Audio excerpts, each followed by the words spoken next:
views and opinions expressed by callers, guests, and hosts do not necessarily reflect those of the Black Talk Radio Network and Black Talk Media Project. Black Talk Radio is new black media for the new millennium.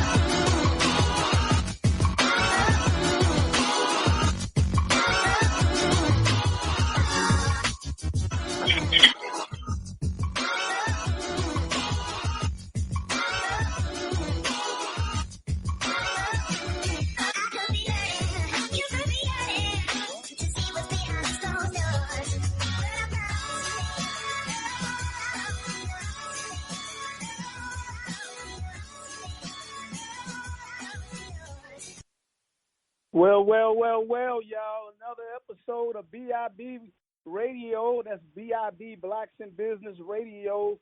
Tonight is Thursday, and we have an interesting lineup for you guys tonight. So this is Brother Robert 11X, accompanied by my beautiful, wonderful, I don't want to call her the co-host because she is the host of the show. I am the co-host. CC Harry will be joining us shortly. Tonight is going to be a pretty interesting show. We have, on the first hour, we will talk to a brother, Mansa Musa from Ethiopia. Okay, y'all, we're getting international with this thing. Representing Bear Holding Group and E Squared International LLC. We're going to learn about international trade, import and export, and also continue the conversation about trade shows, which, you know, I love. I just really love trade shows. Anything about trade shows, Brother Robert 11X love to talk about that, you know. So we definitely, as a people, need to, especially entrepreneurs, need to know the value of trade shows, and we're going to get some real good lessons tonight on that. On the second hour, okay, we got a sister, Khadijah, and I hope I say this right, Mahdi, Sister Khadijah Mahdi. Her company, Return to Favor Home Care, is fast becoming a staple in the community in St. Louis, Missouri. She has an LLC, and is starting this business with her daughter, Ayesha, and I hope I pronounced that right. We will learn the ins and outs of owning such a business.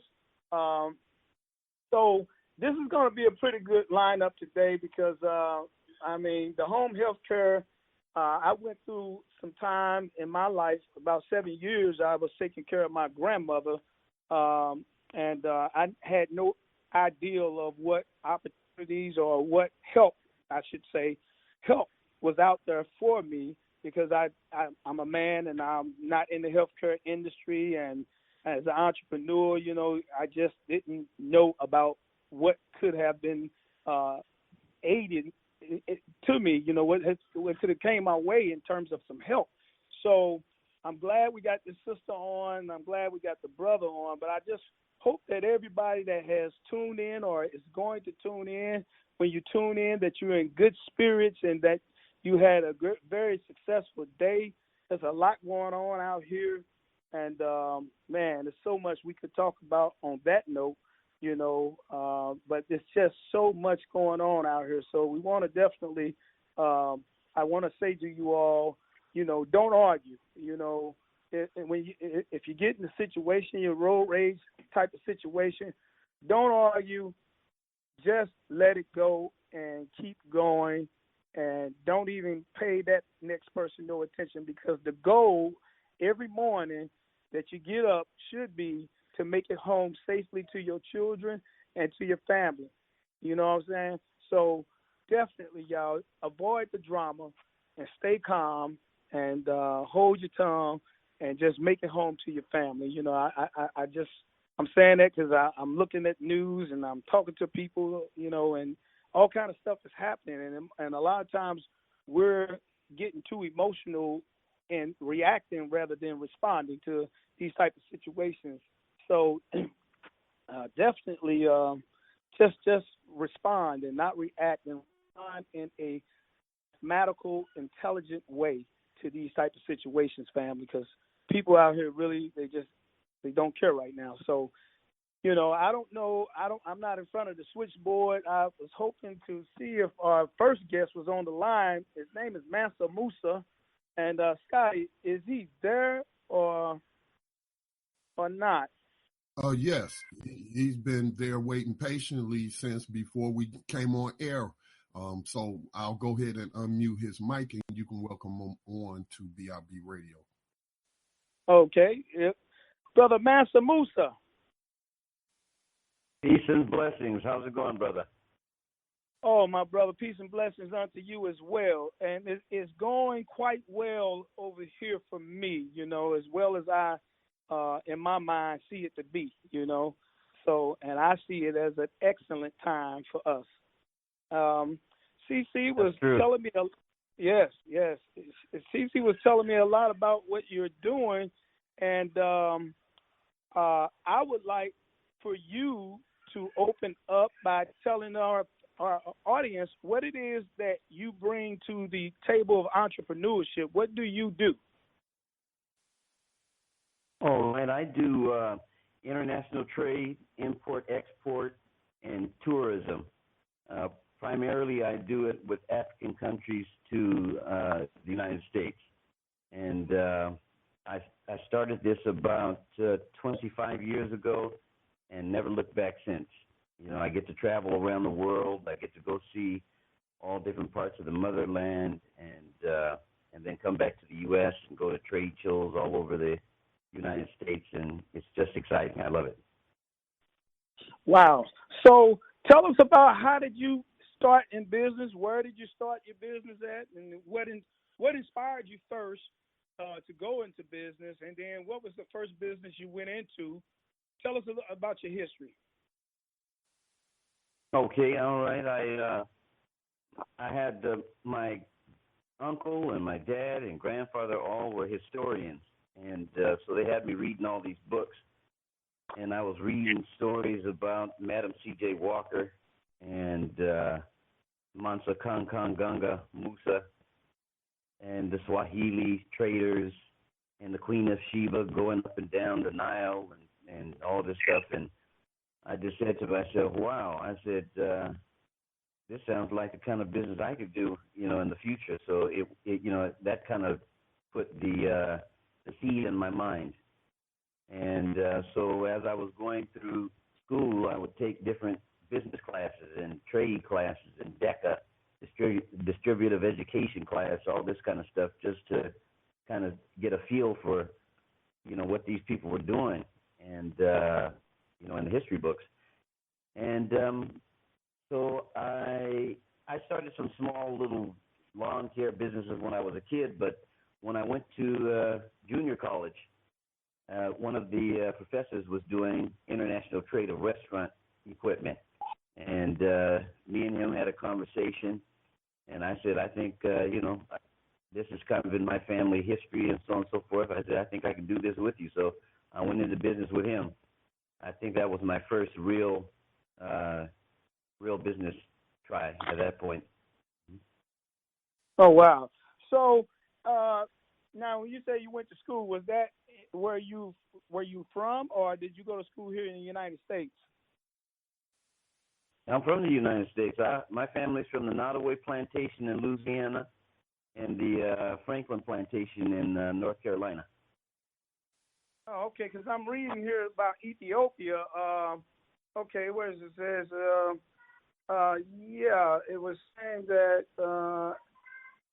Mansa Musa from Ethiopia, and I thought you were from Ethiopia, but nevertheless. So what does international trade look like? Explain to the people what that really is. Hey, I'm sorry, Robert. Okay, so. Mr. Musa, but I think she meant joining us from Ethiopia. I don't know if he's in Ethiopia. I know he's on the continent of Africa. And for the listeners, that explains some of the scratchy audio from him, but we can hear you perfectly. But very long distance from where our exchange is. So I think that's what was meant in the write-up, Brother Robert, that he's joining us from the continent. Oh, that's right. Okay. That's what you meant. Okay, good. Because I'm reading that, and I was like, okay. Well, but nevertheless, so please tell us what the international trade, what that really looks like, because, you know, I go to these trade shows, and I've had experience with different vendors that may be over in China, mainly in China. But then here lately, there have been a lot of African vendors at these particular trade shows, such as the Magic trade show, which is the clothing trade shows. And we're seeing more of our people from Africa joining into this trade. So for the people, because people don't even know about trade shows, let alone you're talking about international trade. So give us That's right. in the most elementary way an ideal of what international trade looks like or what it is. Okay. International trade is one of the oldest two businesses or industries on the planet Earth.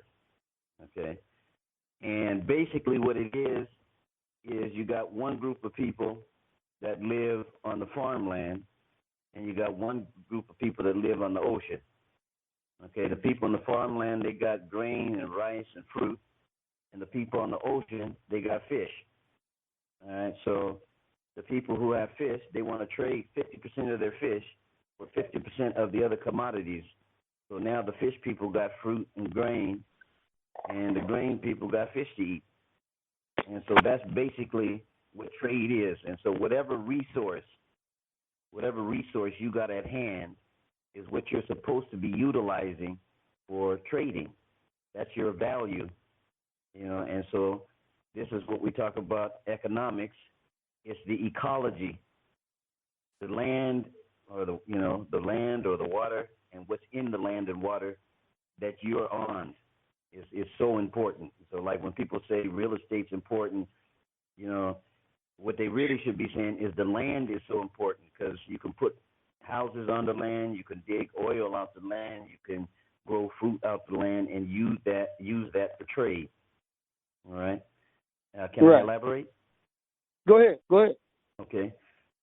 All right. So one of the challenges that's happening is you see nations always fighting, and you see Trump saying there's unfair trade, he says, because if you're a group of people and you're not doing trade, you're going to have a trade deficit.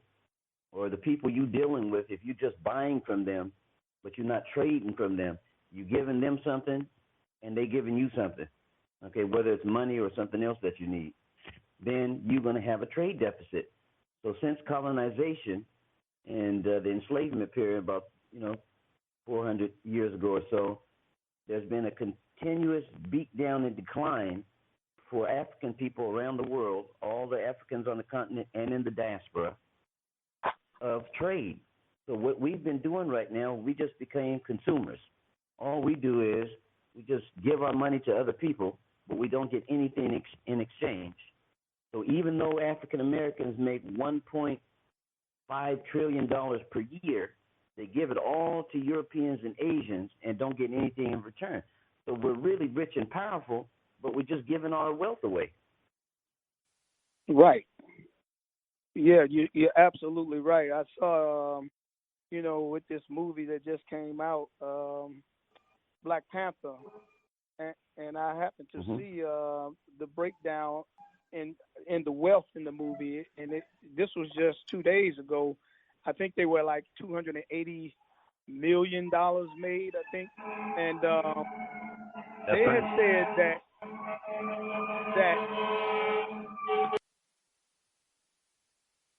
they had said that 37% of that money came from black people, and there was another 34%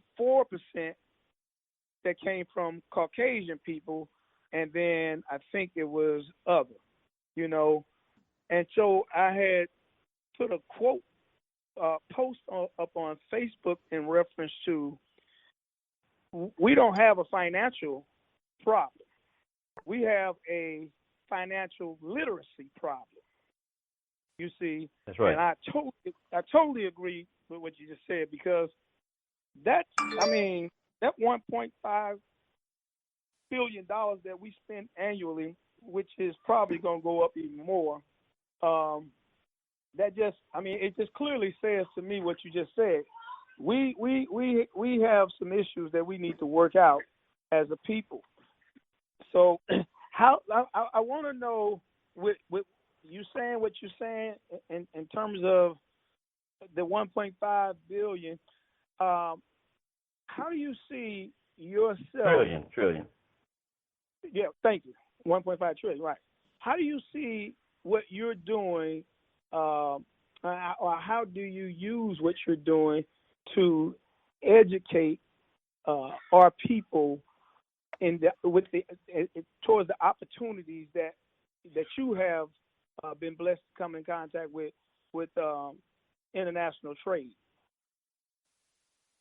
Okay, so like we were talking about in the beginning, so I was teaching a course at a community college, and I was teaching the students about international trade, African culture, history, and of course, our commodities. And then I could see that people didn't really understand the concept of our continent with 54 countries and how we're all the same. A lot of the students kept asking me, do they like us in Africa? And I said to them, we got the same face. It's the same person when you go there. So I said to myself, okay, I'm going to take this training, out of the virtual and into the reality. So I started taking students and general people over to Africa to teach them international trade. That's when we developed this program called Ufumbuzi. Okay, so when she said, calling from Ethiopia, that's because the first part of the training program, I moved to Ghana for 10 years. And then I fell in love and married a lady in Ethiopia. So I moved there to live with her and my two sons. And I just opened a trade and training center here in Sierra Leone in West Africa. So I'm traveling around doing all these things. So that's why nobody really knows where I'm from, because anytime they talk to me, I'm in a different country. Okay, so our concept is, what we'd like to do is put these economic centers, okay, in every African country and African communities in the U.S. and Europe. And these economic centers would be international trade centers that work on getting the resources from Africa to the U.S. and vice versa, from the U.S. to Africa. That's the import-export. There's things that we have that they need. There's things that they have that all the world needs. Okay. Greetings, brothers. So, this is Cece. I'm here. Hey, Cece. I apologize for my lateness, but I was at my sign language class, and the teacher decided to actually run the class the whole time today, so I got back a little bit late. No. Greetings, Brother Robert. Greetings. And thank you, Brother Mansa Musa, for joining us. And I appreciate the work that you're doing. That's why, I invited you on the show, of course. Now, you're talking about teaching the students, but let me interrupt for just a minute in that point. When you teach the students here, don't you think a big part of the problem is just kind of a microwave society that we live in? Like, the children do not really understand how things go because they're just used to everything just being right there before them. Like, they don't have to actually see any sort of process. So when you try to teach them a process, it's kind of impossible to do that when you can just give them a bag of popcorn, they put it in the microwave, and then bam, it's ready to go. They really don't have to understand that there's a process for things to get here and there, a process for things to be made. Do you think that that's part of the issue? Well, I'll tell you what we decided to do with our program is just go on back to our African traditions, and every single person learns a million different ways. That's one of the problems with the European and the linear teaching. And the holistic teaching. We took the grade students and their parents and some of the teachers. We took them to Ghana. And we showed them the products. So they're walking on the ground, they're smelling, they're seeing the dancing, the sun. The sun is different in Africa. Now all of a sudden they're in a whole different atmosphere. So it shakes them out of this bubble that they got us in Western society. And they come alive. We took some high school students. Same thing. They called them at-risk students. I was just laughing. I said, they're at risk of becoming free and knowing all the resources that's right. owed to them on this planet, and we took all ages. But I'm telling you, once you step foot, even just out of the U.S., you go to the Caribbean or something. But if you step foot in Africa and see this product being made by old lady's hand, and learning takes a whole different perspective. The thing that they call teaching and learning here is rubbish. It's robotic. We can take it back. It's so I understand why even me, I wasn't really interested in school either until my dad introduced me to African history books. The next thing I know, I done read 2,500 books. But before that, I was like, look, I don't even know what this is all about. So we were talking about the 1.5 trillion. This is just African American. This don't include African in other parts of the diaspora, Germany, France, London. And then on the continent, they got $2 trillion worth of buying power. They got 500 plus million cell phone buyers, subscribers, and it grows 1,000% every month or something like that. They got 60% of the world's agricultural uncultivated land. 60% of the land on the planet for food is on our continent. 10% of the world's oil reserves, 40% of the world's gold. Okay, 80 to 90% of the world's chromium and platinum metals. Well, let me get into that because, a large number of people here don't even understand the importance of the resources. So, the things that you're talking about, again, we kind of live in a microwave society. They don't understand that even, you need precious metals, you need silver for your cell phone to actually work. And they don't understand how the silver is being mined by little children and they're being killed. I mean, these things just really have to be broken down so that people understand them, because you just kind of shove information at people and they're just so used to getting it how they're getting it. So I like what you said before about people learning in different ways, and that's definitely true for our people. We don't learn robotically, so it's good that you're introducing this information to us.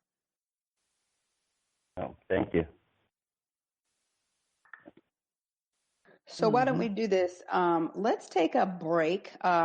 Everyone that's listening, thank you so much. You're listening to Blacks in Business Radio. If you'd like to call in, do so at 704-802-5056. If you're listening and you'd like to speak with us, just press ***. We're going to go to break right now. We'll be back after these important messages.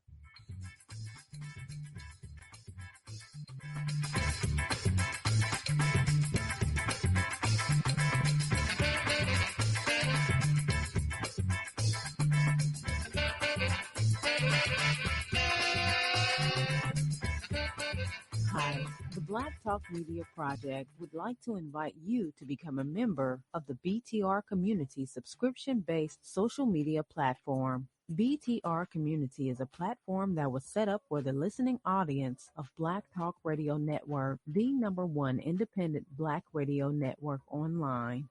For just $24 per year, your subscription gives you access to an interactive space to share information with like-minded people with your privacy guaranteed.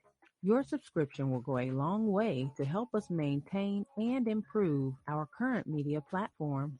It will also help provide a budget so that we can begin the task of establishing localized media centers and radio stations across the United States. The best way to show your support and appreciation for what we do here at Black Talk Radio is to subscribe. Help us to help you be informed. Join btrcommunity.com today.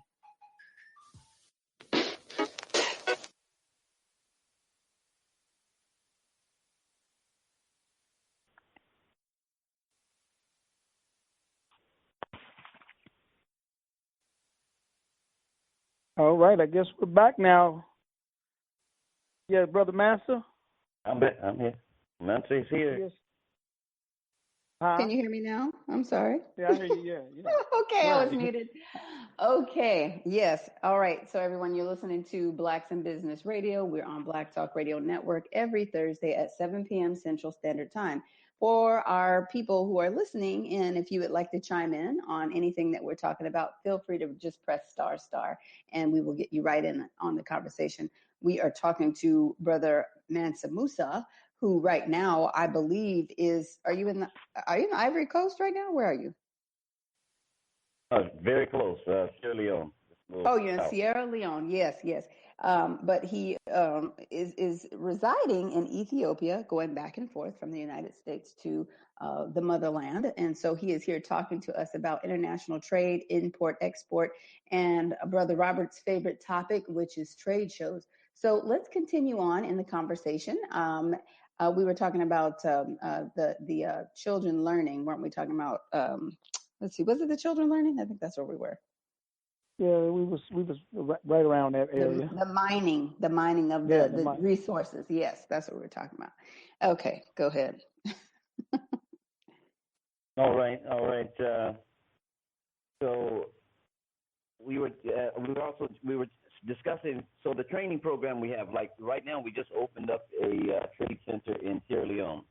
Uh-huh. Okay, and so in this in our trade center, we have international trade training, and believe me, the people are hungry for it. And even I have to say, we've got I think 400 members nationwide, worldwide, and a lot of them are in the U.S. and they're all really eager and excited about learning it and traveling and so on and so forth. So, but in these trade centers, we put in business incubation center, microfinancing, product fulfillment call centers, and then we do our humanitarian projects, both in the U.S. and in Africa. And so right now we've been seeing people really excited about it. I haven't gone back to teach the students yet because I've been opening these centers. But when we were with the youth, they really loved it also. So let me ask you this question: in terms of you said with the youth, do you get the most enthusiasm out of the young people, or what ages do you teach? I mean, are you teaching adults as well as young children, and if so, how young is the youngest and up to the oldest? Okay, now with the Ufumbuzi, it's for grown-ups. So you got to be, usually our average age is 25 to 70. Okay, but on occasion we'll go in and do some teaching in a primary school, a high school, or so on. So put a program together to teach them international trade. And a lot of times, what happens? They fly to Africa. They've already designed a product or something at their school. They bring the product to Africa. We take them on a leisure and historical tour. We take them to the ports so they learn how the products leave the country and show them the paperwork that you have to fill out. They drop the product design off with one of the producers there, one of the suppliers, and they get to watch and customize the development of their product to the end. And they go back and forth and tell them, no, we want to change this. And then we show them how to ship it back. And, like the one school we did in Seattle, Washington, They sold their products out of the school store.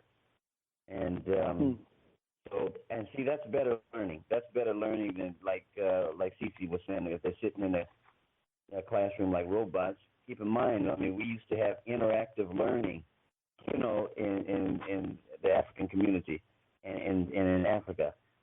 So that's what's been taken out. But if you do this, you mix in traveling and the latest technology with videos and so on and so forth, everybody likes it. But the main thing that our trade centers are teaching is people 25 to 70 that want to build wealth for their families and unify and connect Africans in the diaspora together. Again, it doesn't make sense. We got all the money in access and networks in the West, and then back on our motherland, we have every known natural resource. So we just need to learn how to link that up. That's what our trade centers are offering right now. Wow, that's interesting. So I want to be clear because see, I'm so eager to work with youth. When I say youth, I'm talking. I mean, I've got the best response out of. I'm talking 12-year-old, 13-year-old. Youngest being about, I think he was 10 or 11. But I was totally amazed at their being able to adapt in an environment where they're dealing with adults. I know the cultures are probably hugely, widely different from America to where you are in terms of, I'm assuming, opportunity.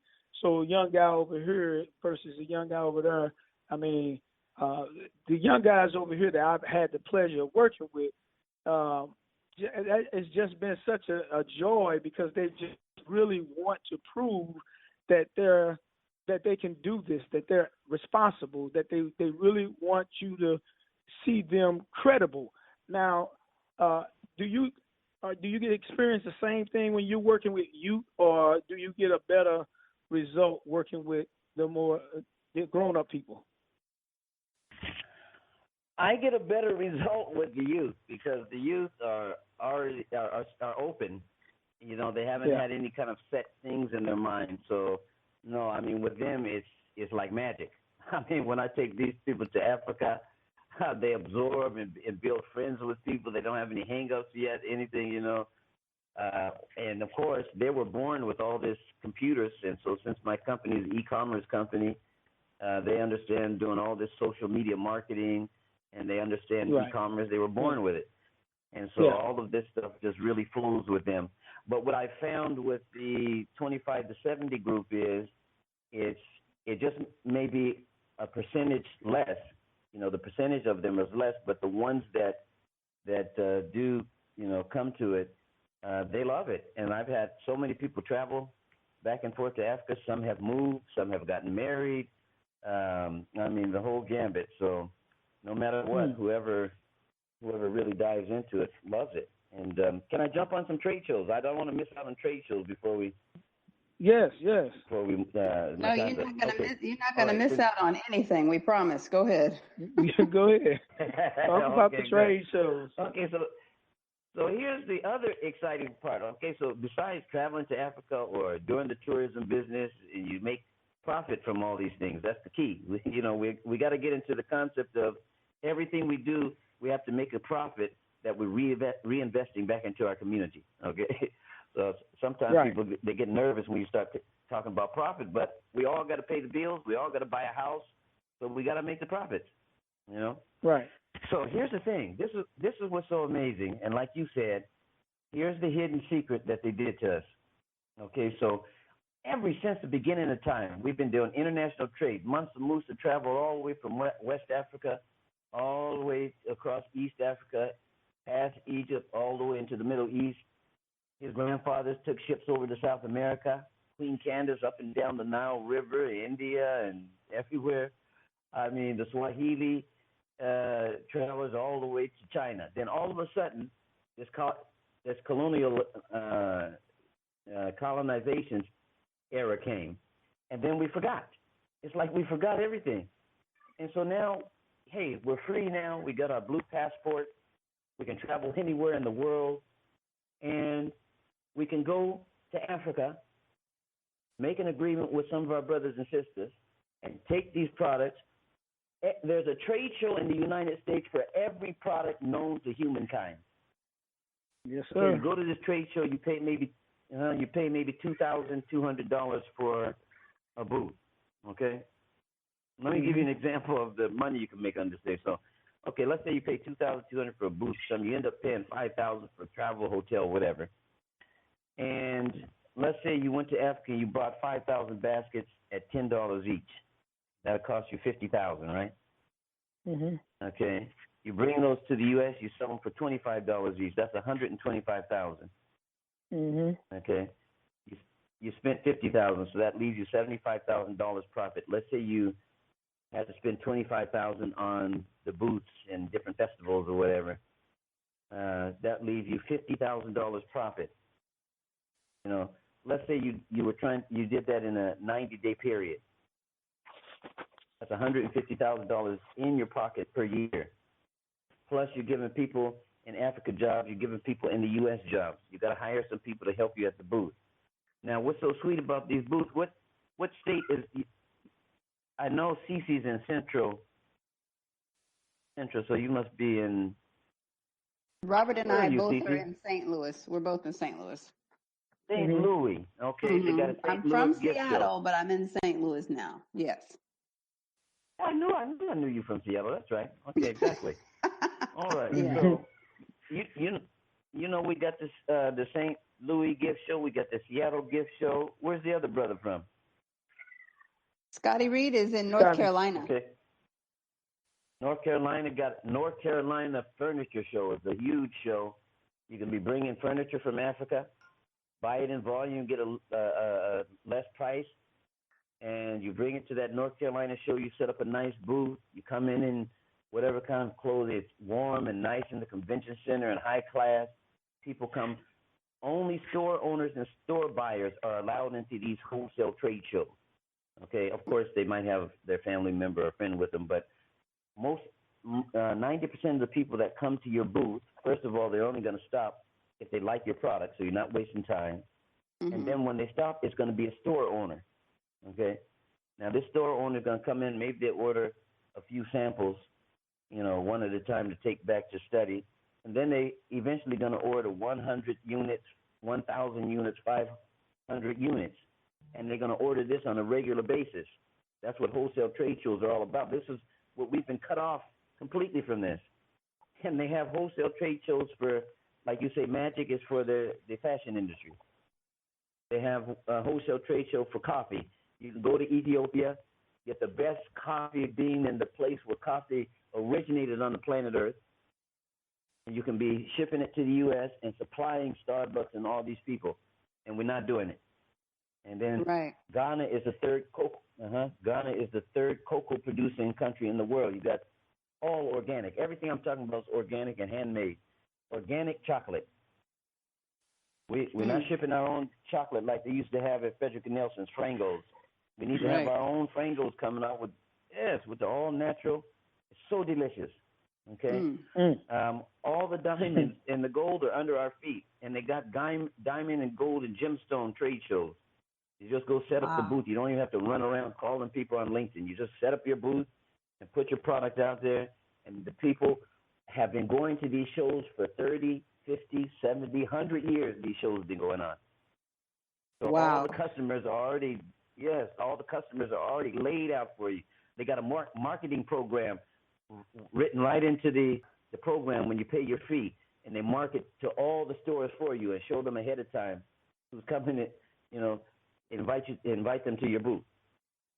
I mean, it's just construction equipment. I don't care what it is. You can be shipping this in from one of our African countries. We've got 55 large countries where everything's known to humankind on it, and the trade shows. Okay, so that's the first. That's the high level. Okay, does that beat mean I'm getting cut off? No, that beat means my phone is loud. You have plenty of time. Go ahead. Okay. So see, now that's the first level of how you can make some good money. That one's a little more expensive to get into. But then the other thing is you got conferences. You got women's conferences. You got black conferences. You got all kind of You got conferences church where people conferences, like to. yeah. You got church conference, and so one of the next levels down is look for a big conference where there's 500 people or more, and then you go in there and you purchase your booth. This one's cheap, maybe it's 300, and you purchase your booth. You put yourself out there and your flyers. You're selling tours. You're selling your website.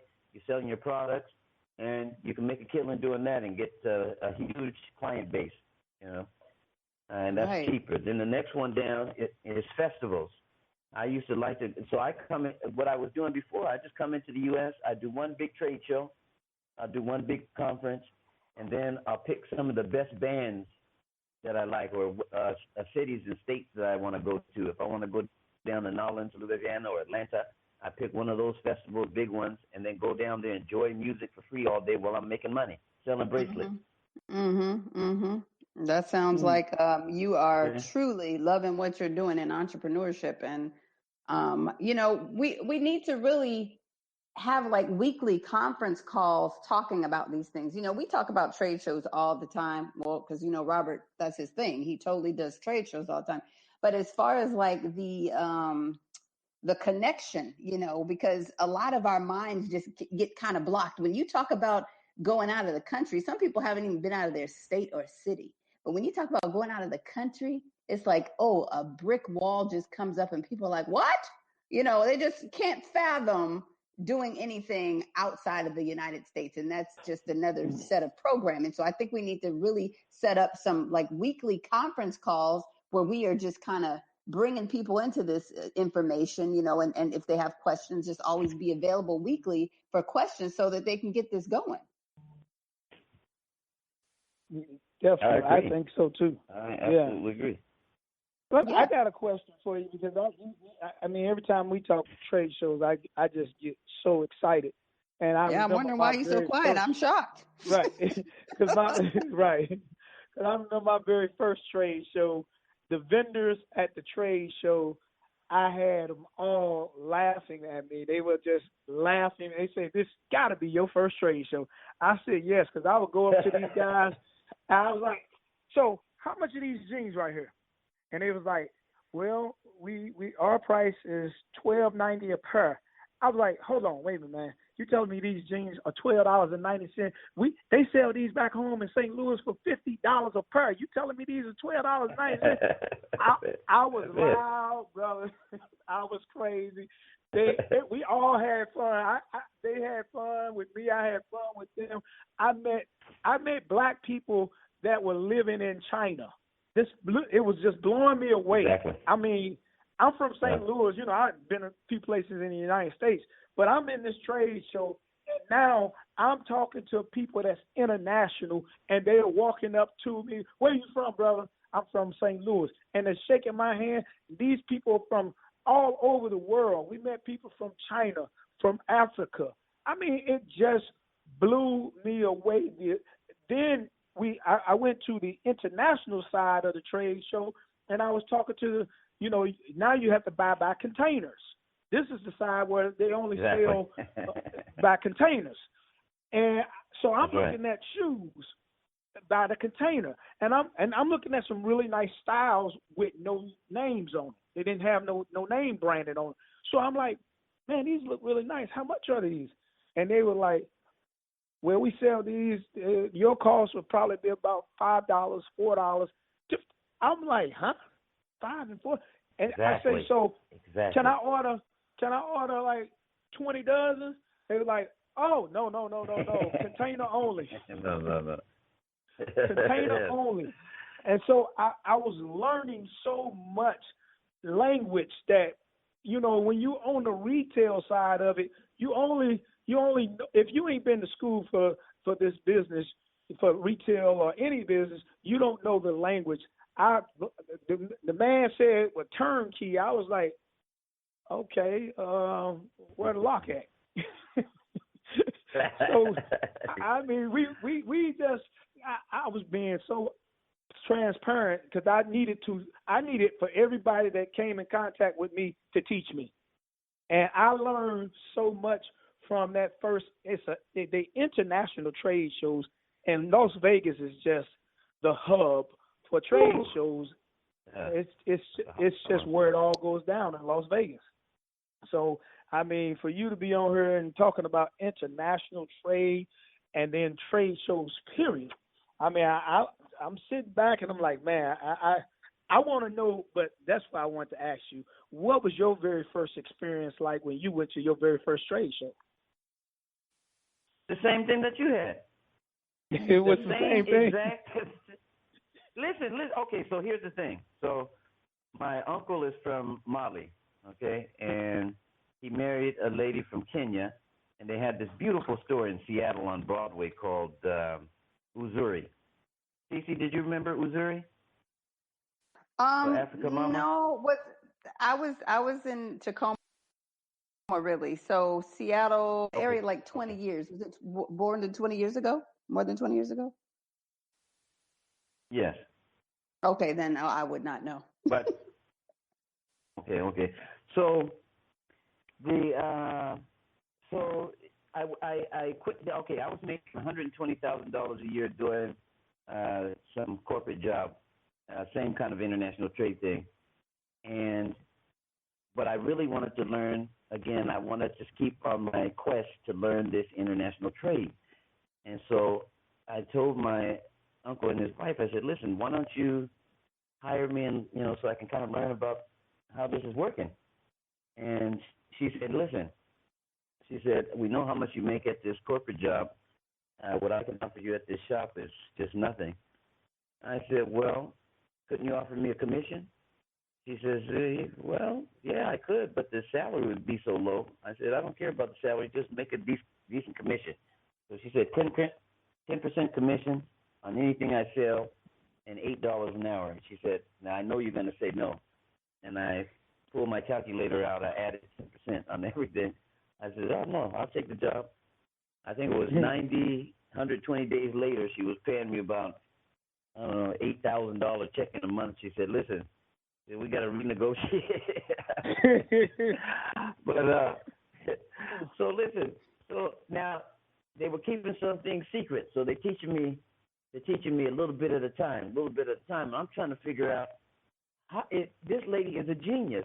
Now, they call it an African import shop, but inside they got stuff from Afghanistan, this and that. And I said, I'm sitting here at the store with her. I know she's not traveling to all these places. How is she making all these contacts? Then finally I was privileged after 5 years. 5 years of making a whole bunch of money there for her. And then she said, okay, I'm going to take you to one of my trade secrets. And she took me to the Seattle Gift Show. I had the same experience. I went up to every booth. I said, now listen. Now I knew a little bit about the business because I was working with her. But I said, right. So listen, how many do I have to buy and what's my volume discount? But inside, I was in shock.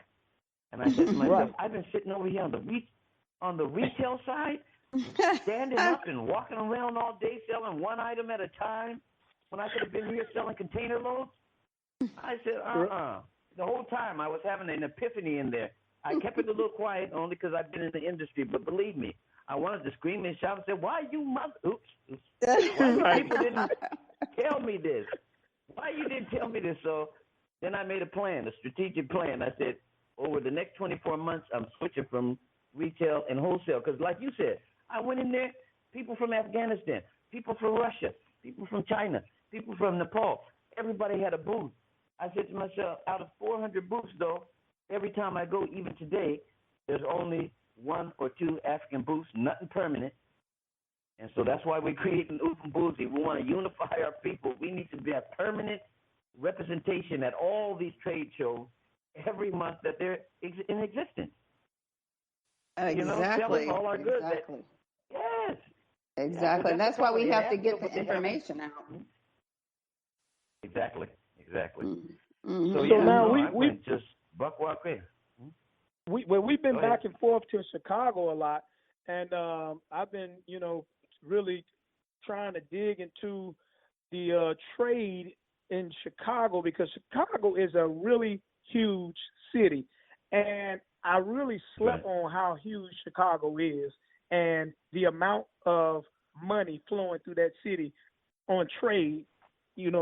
So they have trade shows in Chicago. I actually titled Chicago the next best thing to Las Vegas, you know, because they literally have a lot of different trade shows in Chicago, and a lot of not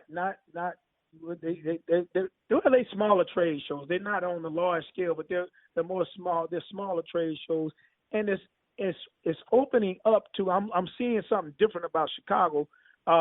There's private companies are doing their own trade shows, like companies that may buy a lot of off-price stuff. Well, they're now in Chicago. They may have 20 or 30 vendors, and when you go into their establishment, but they call that a trade show. And it's just so much that's going on in Chicago. I don't know if you've been to Chicago or any events in Chicago, but okay, good. So you know, Chicago really has it going on, and I mean, and it's just Chicago's people popping. need to know, huh? Say it again. I say I agree with you. Chicago's popping. There's about I found about 9 states that are just kicking. You know, that you could really just make some money in. Some of them because of strategic location, and then some of them because of the population mix. But there's some of them that are just hot. Yeah, when you get next to the water though, boy, that's when you get them prices super low. And I just, you know, like in New York, when I go, I haven't been in New York in a while, but I know when I do go to New York, and we need to go to New York because the prices in New York are just I'm talking on the wholesale side. I ain't talking trade show, but on the wholesale side, the prices in New York is ridiculously lower than anywhere I've ever been to purchasing on wholesale. Now, I haven't been to a trade show in New York simply because the cost of everything is so sky high, you know. And for me, Las Vegas and Chicago just makes sense. We're 4 hours away from Chicago, and you know, Vegas. I can jump on a plane to Vegas in the next 30 days or so, and only spend round trip and hotel with a car maybe $600 tops. You know, and we're talking nice. 3 or 4 nights. Let's let the brother make his final comments and tell everyone how they can actually connect with him if they would like more information, because we're at the top of the hour. We definitely want to invite you back on, Brother Mansa Musa, so that you can really get into the meat and potatoes of everything on a regular basis. Because again, I think we have to, you know, just kind of spoon feed everybody this information so they can get used to it. So let them know how they can get a hold of you. Yeah. All right, you can go to our website, www.ufumbuzi, that's UFUMBUZI, ufumbuziTSG.com. Ufumbuzi is a Swahili word that means the solution, and the solution is for Africans to unite. So you can reach us on our website. Let's join the team and build trade and connect the dots with Africans around the world. Come to our website and join the team. All right. Well, thank you, brother, for coming on with us. You are welcome back here at any time to talk about what it is that you're doing, and we will be happy to facilitate that conversation. We'll talk again soon. Thank you for joining us on Blacks in Business Radio. Thank you, my brother. My pleasure. Thank you, Hotep. Okay, you all, we are going to go into our second break. In our last hour, you're listening to Blacks in Business Radio on Black Talk Radio Network. We'll be right back after these messages.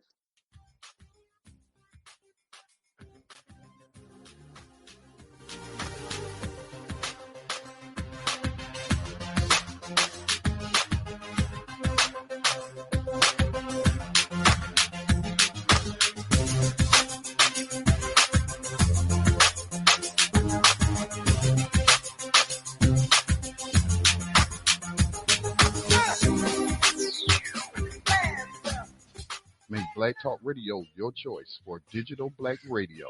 New black media for the new millennium.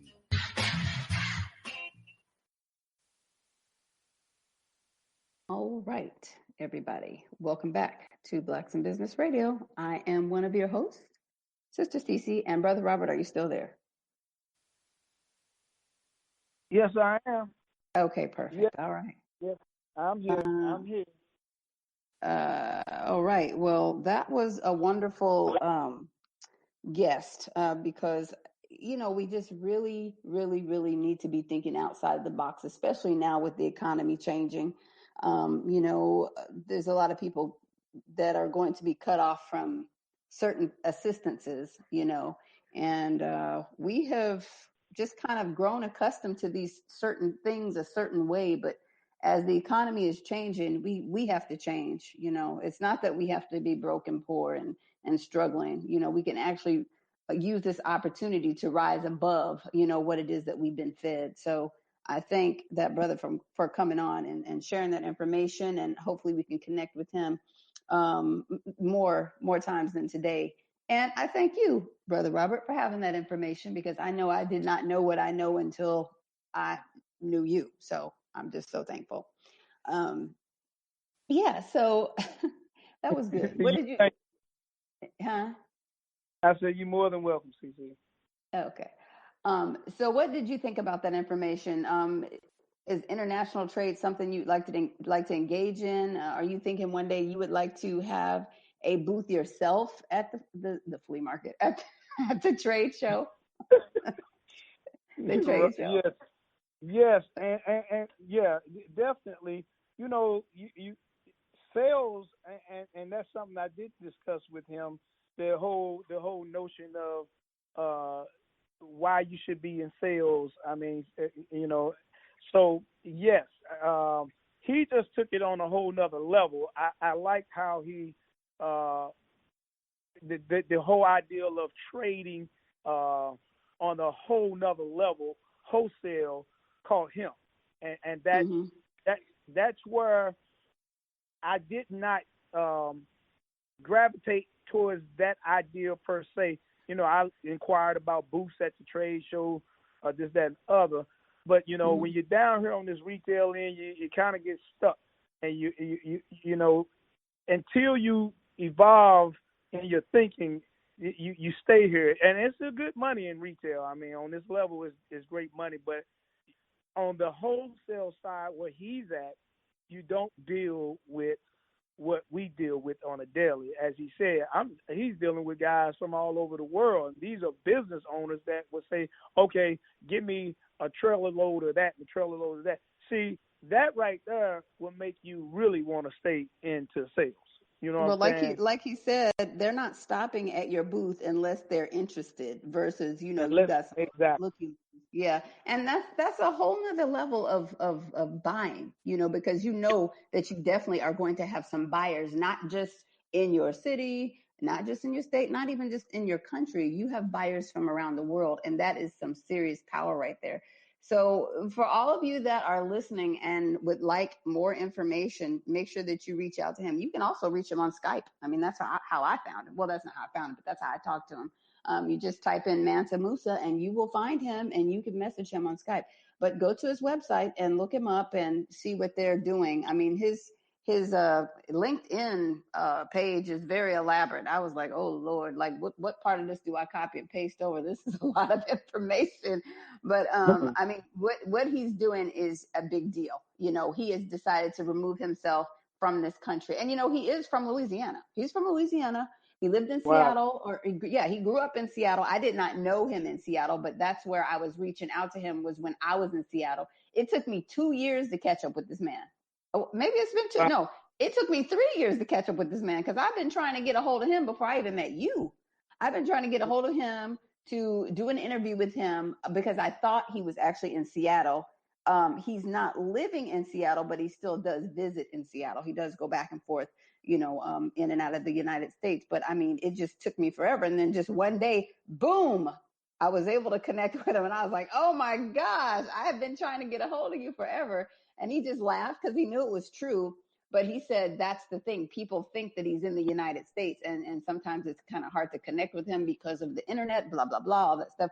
So I was just happy to bring him on so that people can hear exactly what it is that he's doing and get involved in trade shows. Robert has been telling you that stuff all along, but now international trade and getting something to sell and bringing it over. I mean, that's just a big deal. We got to broaden our minds and stop thinking about what's across the street. We really have to go across the water and just be doing business like that. I'm super excited. Anyways, wait, by the way, you all need to get your passport. We talked about that before too. If you don't have your passport, you need to get your passport. If you need information on getting your passport, message us. We are blacksinbusiness@gmail.com. We will help you with that. All right. We're not going to do it for you, but we'll help you with that information. All right. So what we need to do now is we need to go into our next segment, our last hour. And anybody listening, if you want to chime in, feel free to press star and you can come in. But let's go ahead and introduce our next guest. Brother Robert, do you have the information there so you can talk about our next guest? Oh, I just got off the page. Oh, that's okay. I'll go ahead. Okay, so this is called Return the Favor Home Care Services, LLC. This is Sister Khadijah Mahdi, was born and raised in New York City. She has been married to her husband, Ahmad Mahdi, for 30 years. She has one daughter, 5 stepchildren, and 12 grandchildren. Khadijah taught for approximately 30 years in the private and public schools. The idea of opening a home care business began with her daughter, Ayesha Mahdi, who is the president of Return the Favor Home Care Services, and daughter-in-law, Kenia Mahdi, in 2016. Khadijah is the vice president of the company. Khadijah stated that they wanted to give quality, loving, and compassionate care to the elders. Their motto is honoring those who raised us. After attending a conference in Sarasota, Florida, they opened their office in September of that year. The office is located at 5621 Delmar, Suite 104F in St. Louis, Missouri. The services they provide are lighthouse keeping, laundry, dressing, and grooming, taking elders shopping and to their doctor's appointments, medication reminders, meal preparation, companionship, etc. They tailor the care plan to the client's needs. Return the Favor Home Care Services accepts private pay clients, Medicaid clients through the Consumer Direct Services Program. They also provide home care services for veterans and surviving spouses. The Veterans Program is called American Veterans Care Connection. Their office is open Monday through Friday, 9 a.m. to 4 p.m. And their phone number, for those of you that need it here in St. Louis, area code 314-361-2950. You can find them on Facebook at facebook.com/Return the Favor Home Care. And then their website is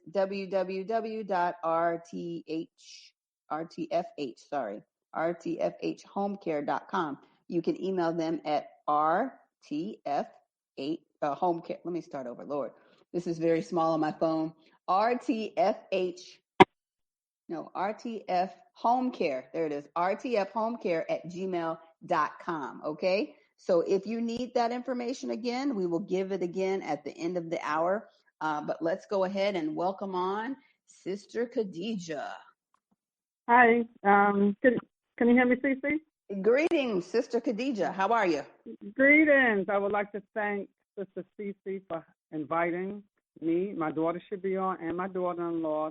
They may want to chime in to speak on Blacks in Business and sharing information about our company.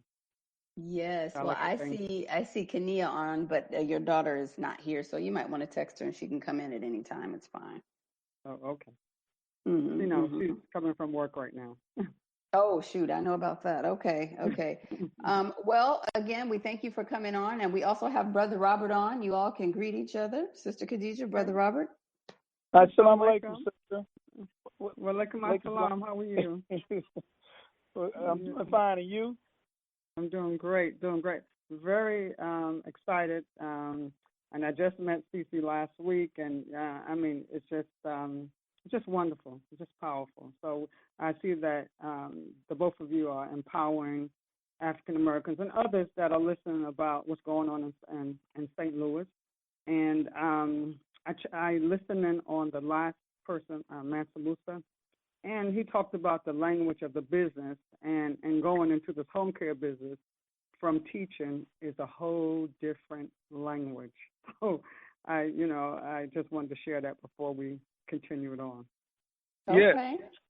Yes, absolutely. Well, we thank you for chiming in. And if you, we talked before, if you would like to reach out to Mansa Musa, I'm happy to share the information with you.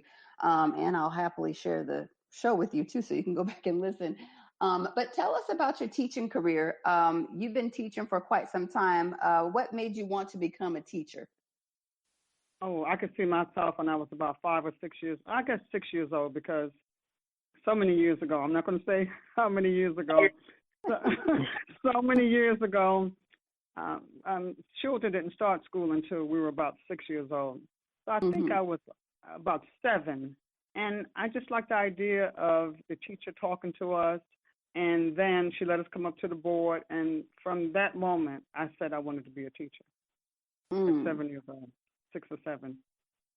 Wow. Wow. Now, how was that dream facilitated in your family? Well, I'll just take it from what I'm thinking. Well, most of my mom only had like a 3rd, 4th grade education. My father had 10th grade education. I was born and raised in New York City.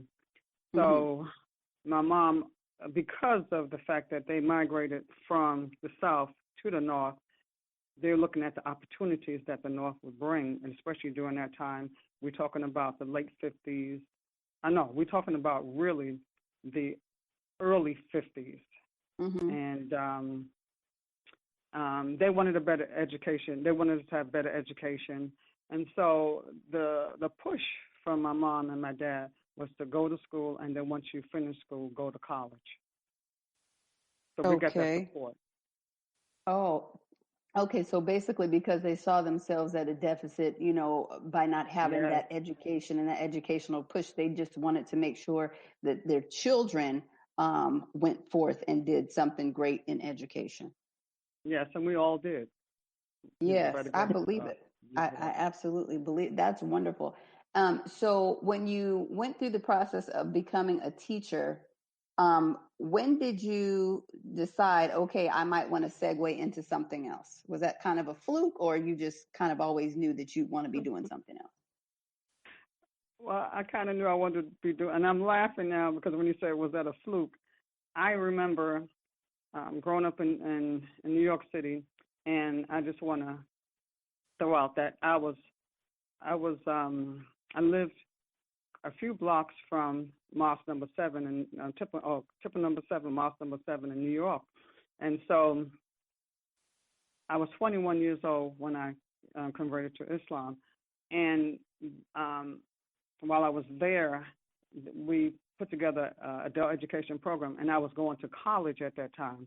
So then I was part of the adult education program, and then I continued on in college. I went to Kingsborough Community College. I went to City College in New York. And then when I finished, primarily I was going for a degree in psychology. And so that didn't happen because job opportunities were not as great as they are today. I'm really talking about the early 70s. So when I finished high school, early 70s, college, by the 80s. So fast forward to me meeting my husband in North Carolina and then moving here to St. Louis, then I began to work at the Claire Muhammad School that we have here. And then I went to another Islamic school, immigrant school in West County, Al-Salam Day School, and Confluence Academy, St. Louis Public Schools, that sort of thing. And what made us get into the business was that my daughter and daughter-in-law, Kenya, they kept talking about, we need to do something for, do a family business together. And so they put together all the information, and then they said, well, we may have to do more things. Why don't we just go ahead and get a package deal together? And so they were doing the research, and I was still teaching at that time. And so they said, Mom, come on, I was still teaching, because they kept talking about, they were so serious about it. And so then what put the icing on the cake was that they put together a nice presentation of home care and how they thought that home care should be, because they felt that, and we still feel that it is our obligation and duty as loving children to make sure our parents and elders we come into contact get the best care as they age.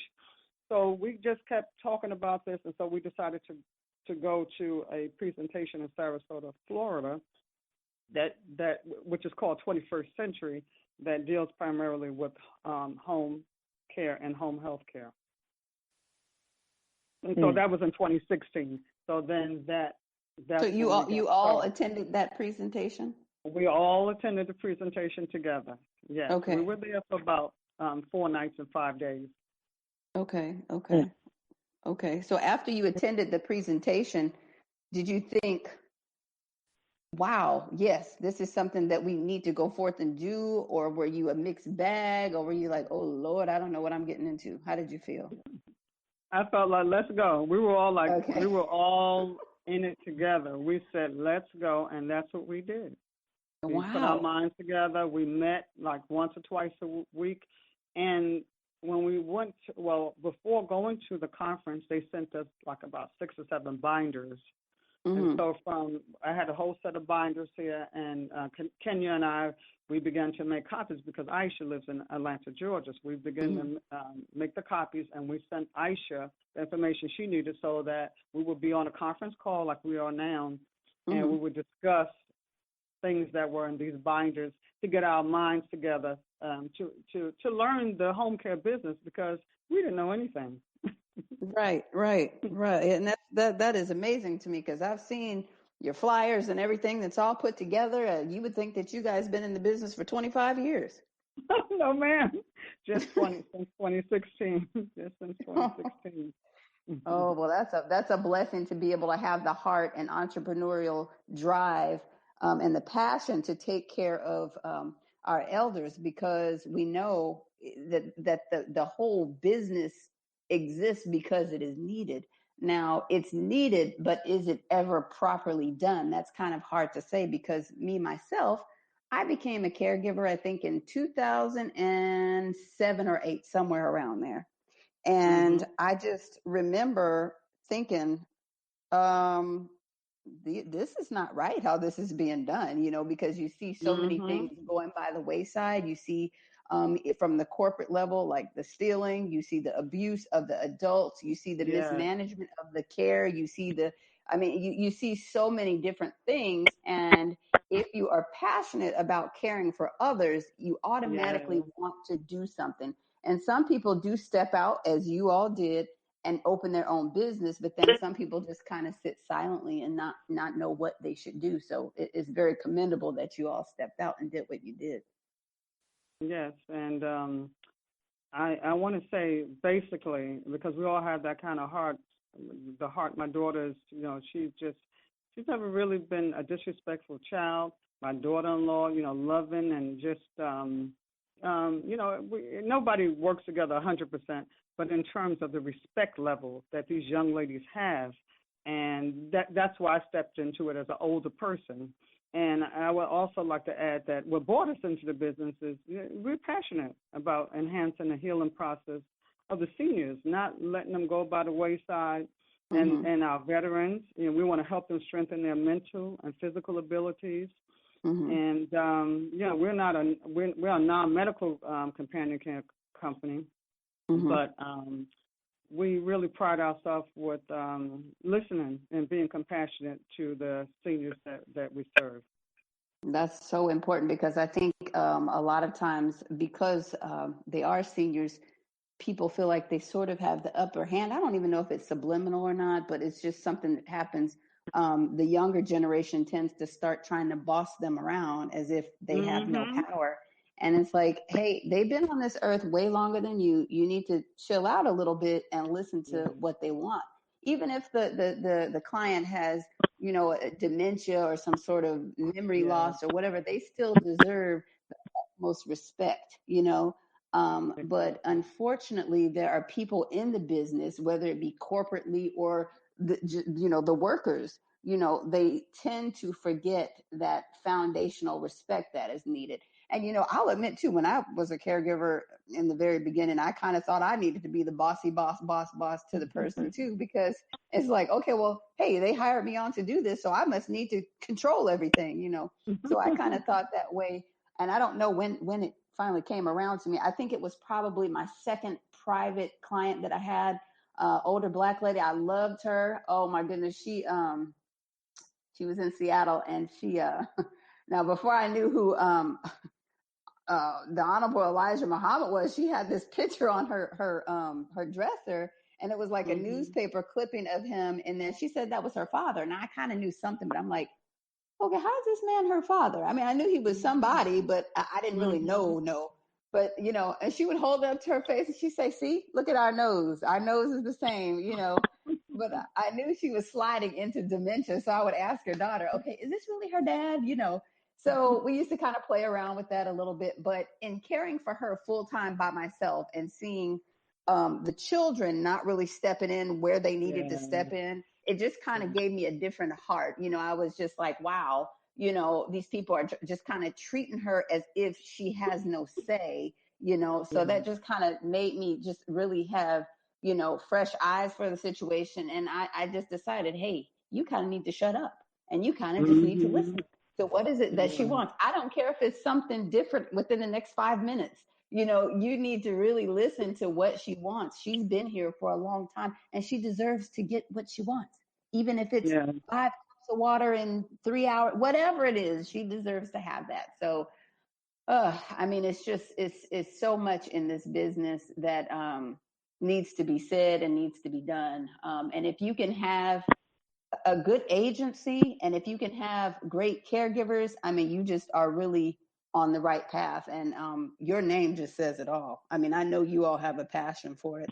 So if people in the St. Louis area, let's say if I have a father and he's aging and I'm really starting to get concerned, when is it that we should seek out caregiving services?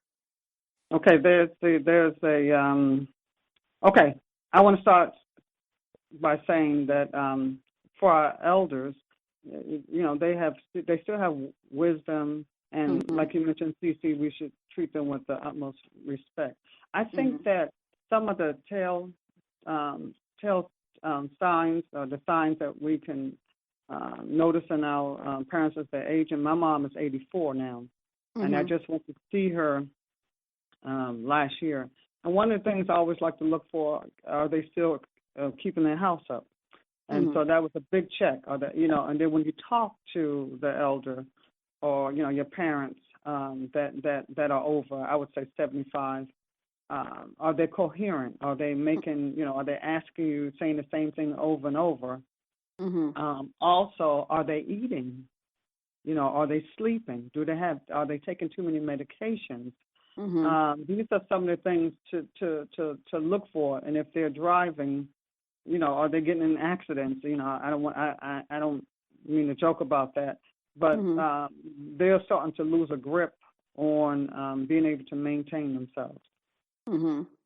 And so one of the first things probably is to take the elder to a doctor and have them, reevaluated, because most elders, now I know a lady who's 93 years old, and she takes no medication.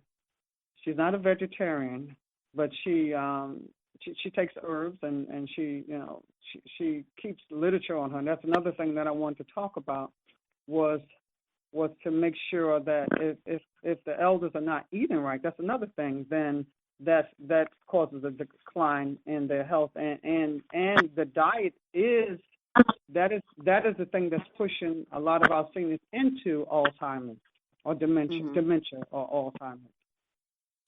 So that's one of the things that you can start looking to see if they're able to maintain their homes, those sort of things. And those are good markers, because if you are familiar with your elder, then okay, well, usually she takes her trash out every day, and now the trash is piling up, and okay, well, is she not taking the trash out because she's forgetting? Is she not taking the trash out because she's afraid because something happened when she went outside? That's another thing. Is she not taking the trash out because her foot is swollen up? There's several different things that we have to be looking out for when we are dealing with the elders. So that's really good. Now, Brother Robert, you have some experience with your grandmother. Did you want to chime in anywhere? Yeah, I do. There's a lot of things that people who are thrown into the responsibility of caring for an elder such as myself, I just didn't know and wasn't aware of the help that was out there for myself. And I'm sure there's a lot of people that may be listening to the show that is not aware, especially with men. We don't usually know this type of stuff. Women, you guys, you all are already into the care industry because if you're raising children, you got certain information, but us as men, the providers, I didn't have a clue.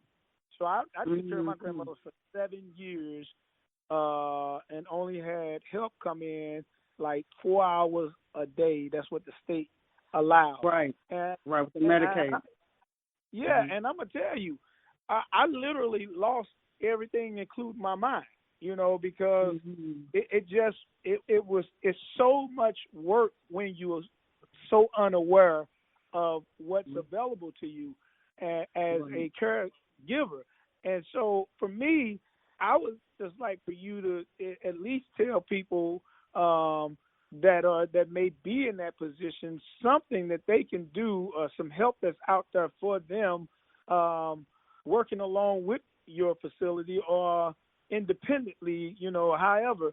What could a person, a man or woman, do in the position that they are thrown into, caring for an elderly loved one, and they don't know where to start to look for the help?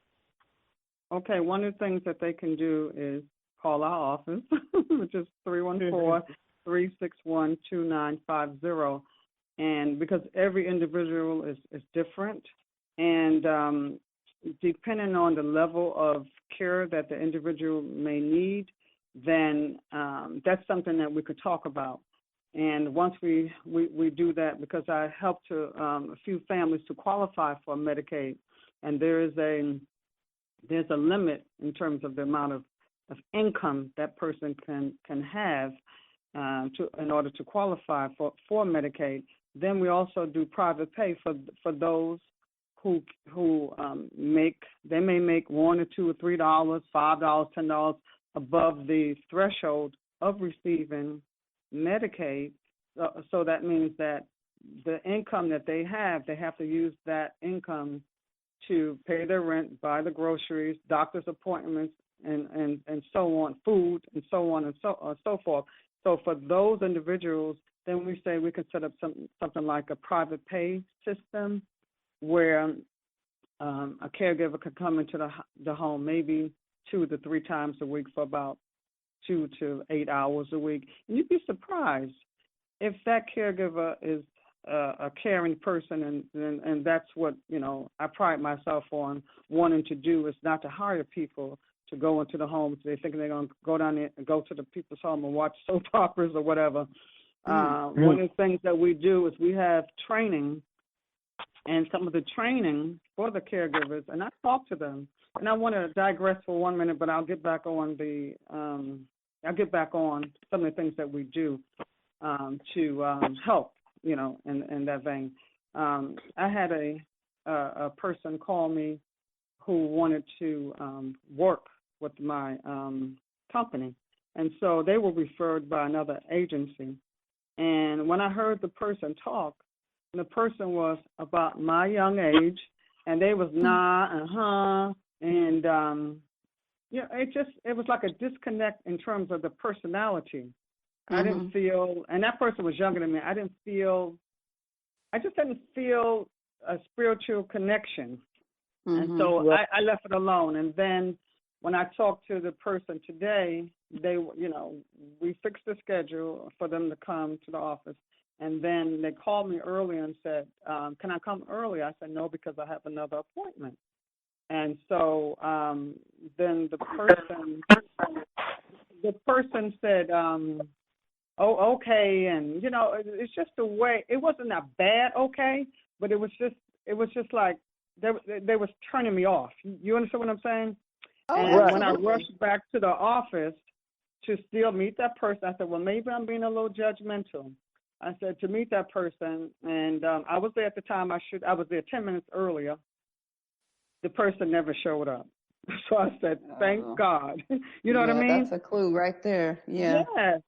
So I said, thank That's a God. clue. But I do want to, Brother Robert and Sister Cece, I want to say that some of the trainings that, that we do that came into our package, that's one of the things about 21st Century that came into our, they gave us all the binders on how to hire people, how to set up the office, and also the workshops. So some of the workshops that we have are personal care, diabetes, Alzheimer's, depression, abuse, and neglect to be able to tell if their elder has been abused, end of life information, heart disease, infection control, how to keep your hands clean, washing your hands, malnutrition, mental illness, nutrition, and it's more. But those are some of the ones that we started out working with the caregivers so that they can get an understanding that they're going to take care of a person, and if they don't care about their parents, I want you to, care about this person that you're going to work with. Yes, and there's so many things to that, like I keep saying, because I know for me, just somebody who smokes, I just don't think that they belong in the environment of, I don't even care if that client smokes. I don't care about that. I think that the client deserves the best representation of a caregiver that there is. They should be able to get down on the floor and clean up something if something spills. They shouldn't come looking very disheveled, like, something's crazy. They need to come put together because you might have to take this person out in the public.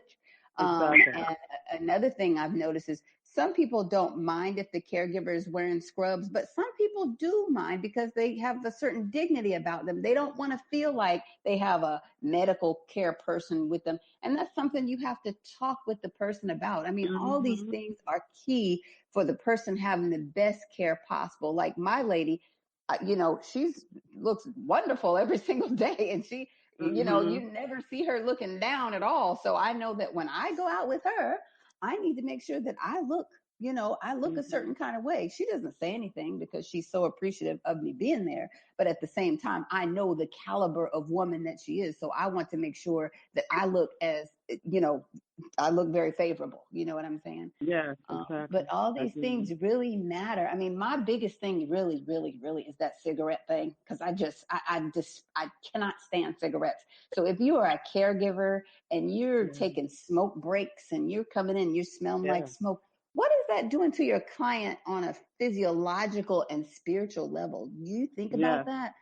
Probably not, because they're not really thinking about what it does to themselves. So, I mean, I need a sort of a selfless person to be caring for my elder, and those are things that we even have to teach the the children to look for, like the children of the elder, there's certain things that they should be looking for in a caregiver. And you shouldn't just take somebody that an agency shoves at you because that person was available and they need some money. No, you should be interviewing that person and find out who this is that will spend 4 to 10 hours with your parent every week. You should be knowing this information, because guess what? One day you too will be an elder, and you want somebody looking out for you. Yes, that reminds me of a sign that I saw, CC. I saw a sign when I was going to the high school up on, I'm trying to think of the high school right now, but I was going to McClure North. I was just up there yesterday, and there was a sign as I was driving, and sign said, drive like your children were walking in the street, like your own children are walking in the street. So that's the same thing. And before we finish, I don't know if you wanted to ask me anything else, but I do want to tell you a little bit about the program that we began to work with, which is called Africans Helping Africans. Talk to us about Africans Helping Africans. Go ahead. Okay, well, the program Africans Helping Africans started with a dear friend of mine, and when I'm almost going to get choked up about it. She heard about me and my daughters talking about opening a home care business, and I used to work at a Pomoja preparatory school, and I left there, I think, in 2014, And anyway, but I had been going back like for the 2015 year before we started the business. But anyway, long story short, she heard about us, and so she called me a few times, and then we talked. And so she talked to the principal, who was Sean Nichols, and he said, come on over and talk to some of the staff about this initiative, because there were some seniors who used to come and volunteer at the school, and they started facing ailments that I don't want to name the ailments, but they began to face ailments where they needed someone to come in to assist them. And so what the school did was they began to give donations, and we raised something like about $600-700 from the school and members of outside that were connected with these elders. And so I began to send a few of the caretakers, and along with myself, we would go into the home and we would either take them grocery shopping, doctor's office, and I still do it, so that they didn't, because they don't have extra money. And so this is something that we began to do. And then I had went to the African Arts Festival, gave out information. People began to donate. I think I collected for donations from the 3 days at the African Arts Festival, something like $200 and something.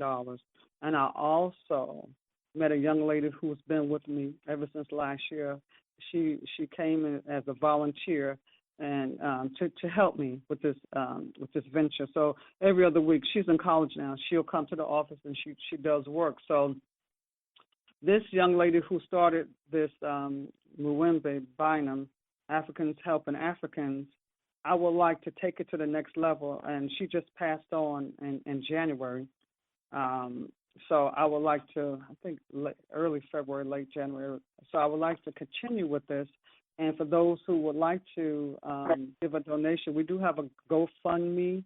I didn't mention that we do have a GoFundMe page where we haven't raised that much money, but some people did donate to that program. And I'm very passionate about that as well, because I know the individuals. I try to see them, if not once a week, every other week, along with the 93-year-old. And so just to help freshen up their restrooms, they don't have the energy anymore because of their illness, So that's what I want to say. So it's Africans Helping Africans. Okay, so they just go to, what did you say, it's a GoFundMe? Yeah, they can go to the GoFundMe. They can make any donation, however they want. $5, $5,000. $5 million, whatever. Right, Cece, I like you. We're trying to get it going here. Yes. And we can't do it with nickels and dimes. We can, but it's easier to get our goal going if we can get that $5 billion going. So you never know who's listening. So you all go to her GoFundMe. It's called Africans Helping Africans. I mean, it's a wonderful, wonderful thing that you're doing. Let's see, did your daughter come? No, your daughter, she must be still trying to get herself together. But we got Kenya there. She's on the line. Kenya, if you want to come on and speak to us, feel free to press star. We see you there. You know why I know it's her? Because I see that 907 Alaska number there. It's her. That's funny. Kenya is her daughter-in-law, you all, and I actually met her in Costco. And I mean, I just wouldn't have even thought that a year later we have this great connection, and here we are today.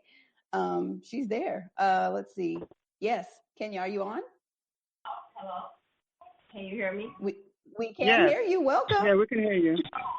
No, I was just coming on and say, thank you for this opportunity for interviewing, RTF. Mama Khadijah is doing great work with the business, and it's beautiful. It's lovely. Just, going to you can correct me, Mama Khadijah, when you were throwing the banquets, just to raise money to help the elders who don't have the money to able to have someone come into the home to, have that companion care. I call them personal assistants, because like you said earlier, with the scrub situation, you don't want someone looking like a medical profession who's caring for them where they feel like they're unable to do anything for themselves. So I just want to say it's just great to, see it grow and see you out here doing your thing with the business, and just, the whole African Helping Africans, just raising the funds to get elder care personal care into the homes of those elders who cannot afford it, which is so amazing. So thank you for, your hard work and bringing this to the community. It's really nice. Yeah, thanks, Kenya. And I'm glad she mentioned that. We did have this program. And am I okay? Okay, there we go. Okay. I'm glad she mentioned that because we did have the Center for Divine Love. It's on the south side. And the Reverend Tumpe, she had allowed us to have that program there for free. And we raised almost $700, and it was just a blessing, So, wow, that is a blessing. Yeah, well, I mean, I'm hoping that you can get funds all the time. Like, just keep your GoFundMe up, and just because some people, they reach their goal, but I think that if you can have, like you do in your banquets, I don't know if you do that yearly or what, but if you okay. Yeah, we're going to do it again. Hopefully, God willing, in April. We want to do it again in April.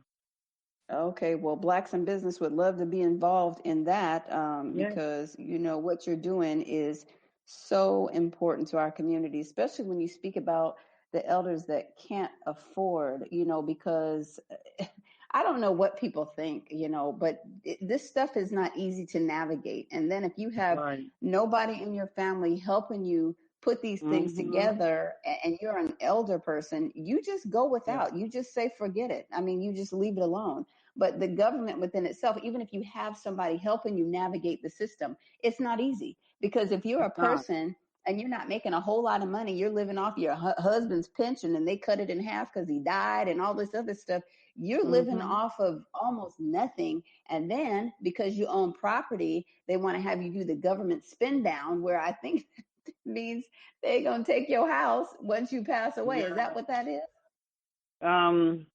It's a whole lot to, like I said, when I first started, it's like a whole new education.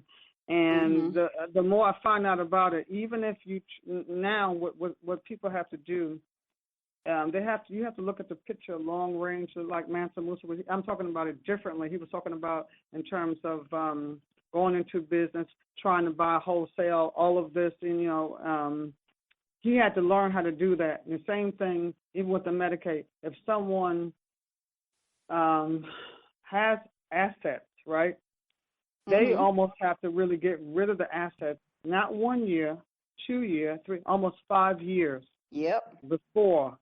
And that's, it's like you almost, like the sister said, you almost have to be half dead.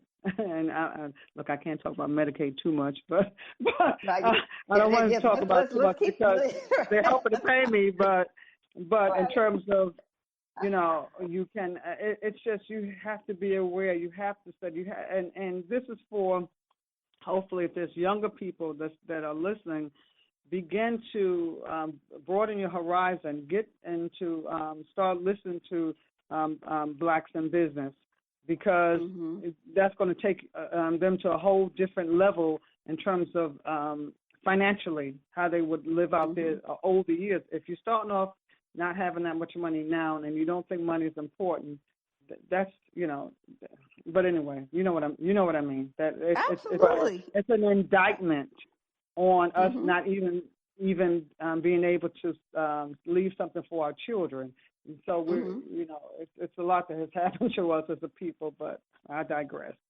Well, we have to definitely teach how to leave something for our children, even if we haven't prepared those things for ourselves. I mean, the lessons are out here now. We have no reason to be at any sort of deficit of learning because the information's out here, like this program. This is what we strive to do every single week. I mean, even if you can't listen live, it's on podcast. You can go to blacktalkradionetwork.com and look for Blacks in Business Radio, or you can just Google Blacks in Business Radio, BIB Radio. You can look us up and listen to it anytime. If you're thinking about starting a business and you have no idea where to start, if you don't know what your skill set is, you don't know what you like because you've been locked in a job for 500 years, we will help you with that stuff. You just have to email us at weareblacks@gmail.com. We would love to consult with you, either myself or Brother Robert. Combined, we've been in business over 40,000 years, I think, something like that.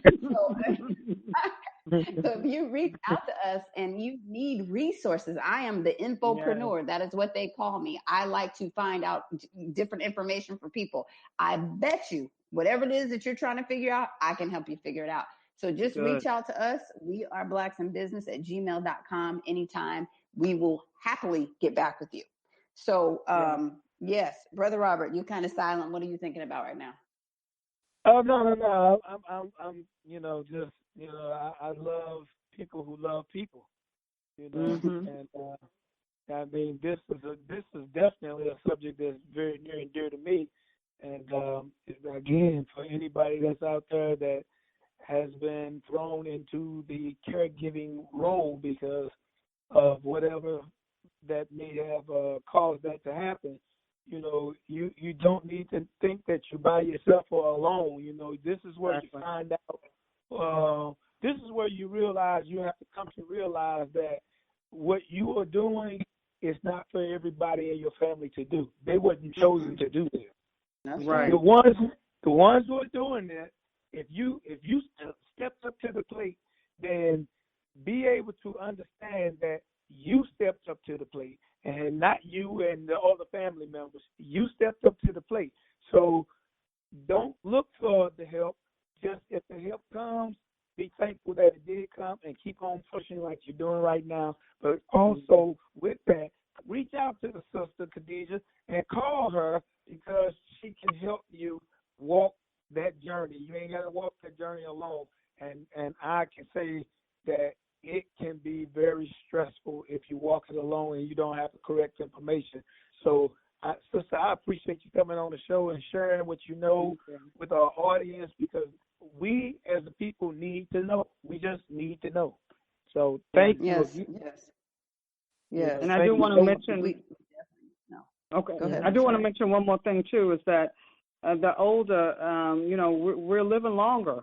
The older population, we're living longer. So whereas 30, 40 years ago, life expectancy was like 60 or 70. Now people are living 80, 90 years old. So this is the in terms of the health care, a lot of us who are moving into our elder years, our senior years, we will need some home care if our health is not good or intact. Absolutely, and we need to make sure that those things are put in place. But this is the thing. It doesn't have to be just because you got old that you need home care. It could be because you had an accident, an unforeseen thing happened to you, and now you find yourself in need of care. Are we setting those things in place? No, we are not. I can tell you that. No, we are not. So we need to make sure, again, that we listen to programs like this, because you can surely get the information you need to get the proper insurance that you need, so that if these things happen, then you will have everything set in place and you won't be scrambling around, like we scramble around and do chicken dinners because somebody died. No, that's not. That stuff is totally not necessary. If you, what's the thing, Robert, with the proper planning? What is it? Oh, the 5 P's. Proper preparation prevents poor performance. There you go. See?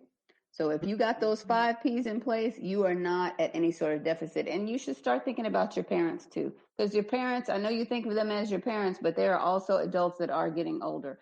So start planning with them on how things need to go down. Put some things in writing. Get those things in place early. It is so important. It is so important, because we just don't think about these things until it happens to us. And if we have those 5 P's in place, you're not caught off guard. So we got to do these things.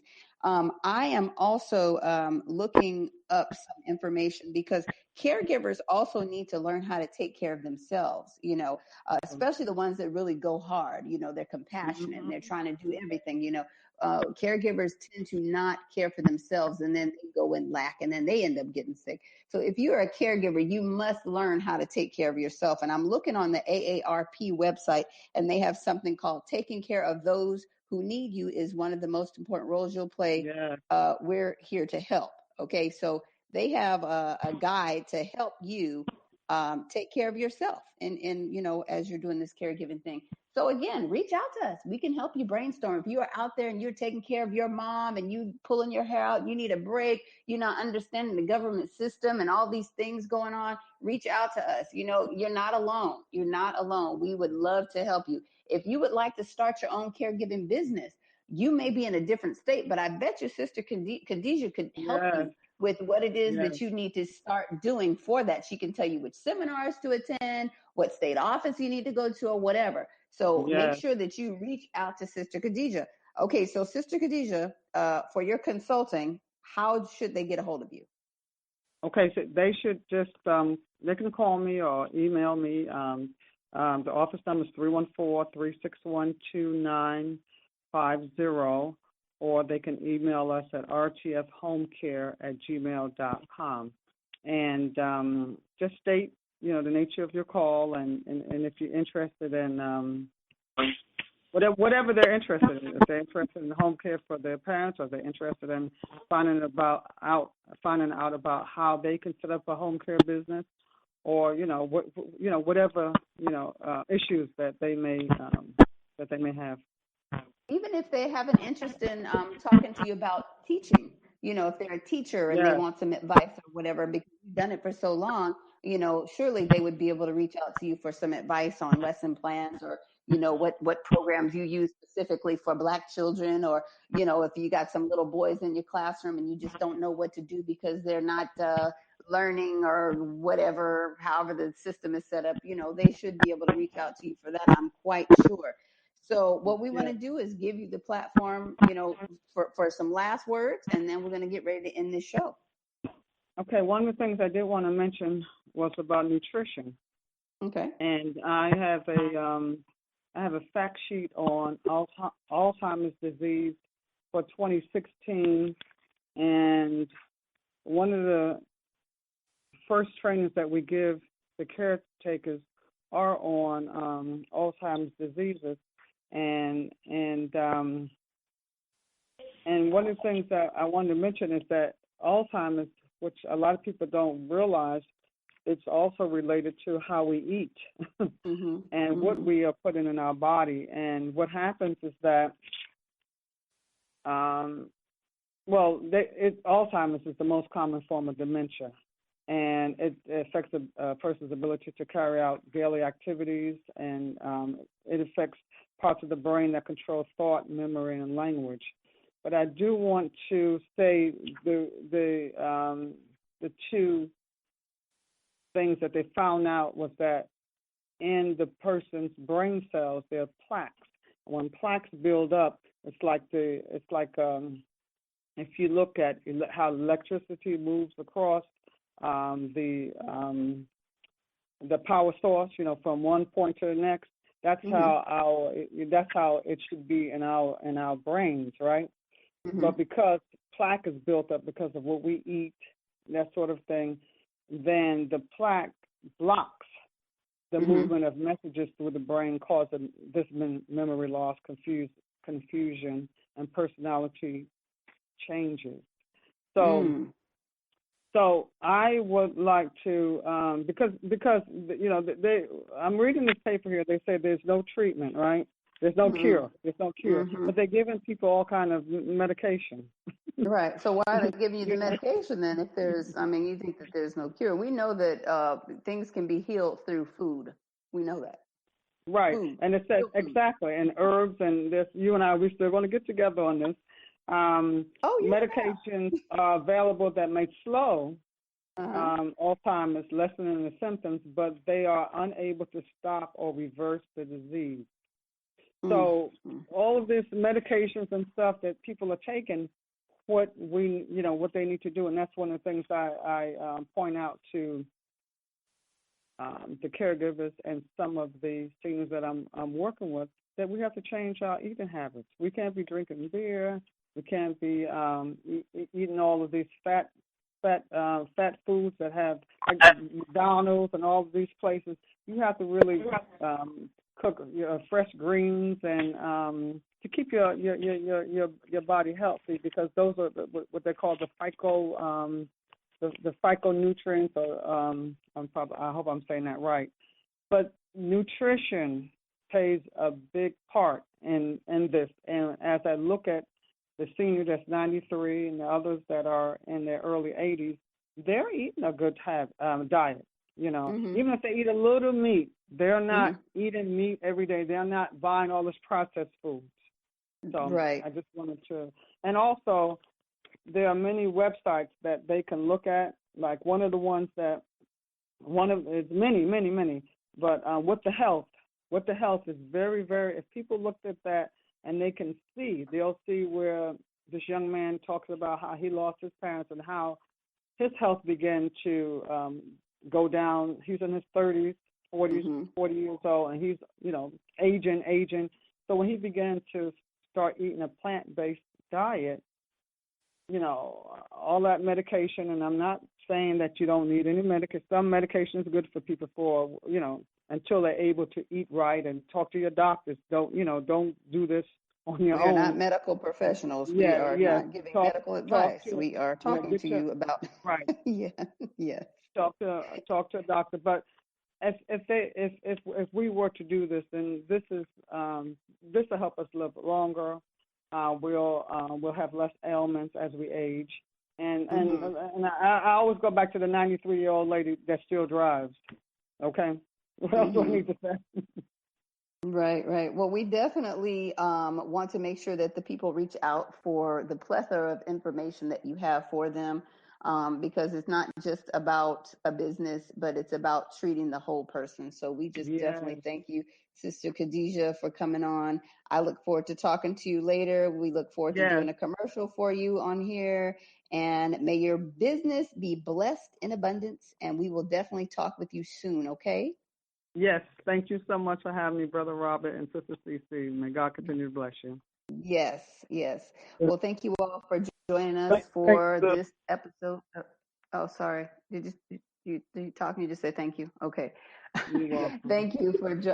I'm hearing the station manager telling me I need to wrap it up, so that's why I'm in a rush. We could talk all night, but you all, thank you for joining us on Blacks in Business Radio. We're here every Thursday at 7 p.m. Central Standard Time. Join us next week at 7 o'clock p.m. All right. Thank you so much, and good night, everybody. Okay. Good night. Bye-bye.